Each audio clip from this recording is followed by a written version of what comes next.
anh xin đưa em về chúng ta đó anh xin đưa em về chúng ta rồi che mắt hoa đó con chỉ quyền gì đây rồi che mắt hoa đó anh đưa em vào nhà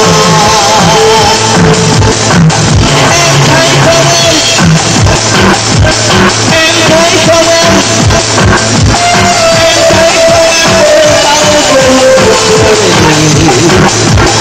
những gì cười